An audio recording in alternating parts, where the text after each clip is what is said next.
Welcome to my vlog, Nanay Mernam Bibisin, Buhay Nanay. For today's video, syempre isasama ko kayo.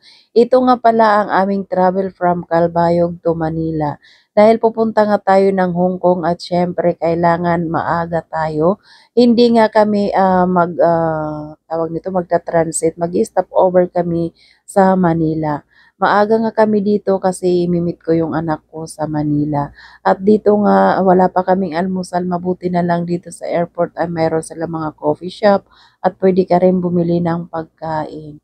Dito nga sa Calbayog Airport, napakalaki na talaga ng ating improvement dahil napakaganda ng airport, napakalinis ng CR. Nagtoothbrush muna ako dito pagkatapos ko kumain mga kananay para fresh naman tayo magta-travel. Dito nga habang inaantay pa namin yung plane wala pa at sinabi sa akin ng staff mayroon daw playground. Dinala ko muna si Sin dito sa playground at napakaganda nga mga kananay, napakalinis, aircon pati. Naka-aircon nga kami dito, binuksan yung aircon habang naglalaro si baby. Social So hindi na kayo mag-worried kasama niyo yung anak niyo habang nag-aantay ng plane kasi nga mayroong playground. Dumating na nga yung plane mga kananay at dito nga si Sin nagsusuot ng seatbelt. Hindi na nga talaga siya umiiyak. Buti naman dahil hindi siya umiiyak dahil nakakahiya talaga lagi pag umiiyak siya sa mga pasahero. Nakatulog nga dito ang bata. Dumating na nga kami dito sa Maynila mga kananay, medyo nagkukulimlim na. Siyempre sa gitna nga ito humihinto yung plane, sasakay pa kami ng bus papunta sa airport. So siyempre on the way na kami papunta sa airport at ito na nga ang airport ng Manila Terminal 2. So dito mga kananay, siyempre nagpicturan muna kami habang nag-aantay kami sa aming daddy, nagkiklaim ng aming luggage. Pagkatapos nga, dumiretso na kami sa Grab, nag-book kami ng Grab para ihatid kami sa hotel. At ito na nga yung Grab at ihatid na kami sa Makati. Dito nga kami nag-stay sa Ramada Hotel dito sa Makati. Napakaganda. Dito pa lang sa sala si Sen naghiga-higa na kasi nga napagod siguro ang bata. At syempre ang nanay niyo nagpusing-pusing din. At ito na nga papasok na nga kami sa aming kwarto para ihatid yung aming mga bagahe. O di ba nakakahingal mag-voice over. At ito nga yung room nila mga kananay, king size yung kinuha namin kasi tatlo nga kami. So napakalinis naman ang kanilang room at syempre mabango. Ito talaga ang gusto ni Sin na ganitong room kalaki dahil nag-i-enjoy siya talaga magpaikot-ikot.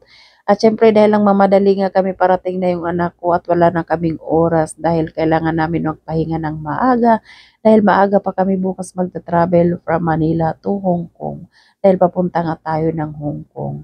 'Di ba mga kananay, ang ganda talaga ng room nila, napakalinis. So bumalik na nga kami dito sa baba at dumating na nga yung anak ko. Siya nga yung aking mini me. Tapos ito na nga nasasakyan na nga kami mga kananay at papunta tayo ngayon sa Makati, Greenbelt. Doon nga tayo magkakain at syempre maggagala. Dito nga kami kumain sa Korean restaurant. Napakaganda ng service nila dito dahil talagang isi-serve nila yung pagkain ng talagang aanuhan ka pa. Sila pang magsasandok para sa'yo. Tapos bago dumating yung order mo, may mga appetizer na busog ka na sa appetizer na isinerve nila. At dito nga kakain na tayo, napakarami nang in-order ng asawa ko dito. Tatatlo lang naman kami kumain mga kananay. Nakita niyo yung waiter, talaga siya talaga ang nagsiserve sa amin. At syempre, ito pala yung Jinho Restaurant. Tapos mga kananay, nagpunta kami sa Jollibee para bumili ng french fries ni Sen. At pagkatapos nga ito na nga nag-walking tour na kami dito sa Greenbelt kasama yung anak ko. Nagchikahan kami at syempre kinamusta ko siya. Mabuti naman kay okay siya. Maraming salamat dahil nakakuha siya ng magandang trabaho para sa kanya. So ito na nga mga kananay, kumain na naman kami pagkatapos namin maglakad dito sa Thai restaurant. So dito nag-juice ako at syempre nag-ice cream si Sen at nag-stick din itong anak ko. Tapos pagkatapos dito ay naglakad-lakad pa rin kami. Hindi ko nga alam kung nakailang kain kami pero nag-enjoy naman kami kahit sandali lang. Hindi nga siya matutulog sa akin, uuwi siya dahil kinabukasan ay may trabaho siya. At dito na nga naglakad-lakad kami sa Greenbelt. Dito pala mga kananay, Greenbelt 1 hanggang 5. So mag-enjoy ka dito maggala. Pang mayaman ang lugar na ito mga kananay. Yung shopping dito puro lang mga luxury. So, hindi natin afford yan bumili kaya ayun, nagpa-picture-picture na lang muna ako dito sa may Prada. So, ito na nga, on the way na kami, madilim na talaga, gabi na, pauwi na tayo.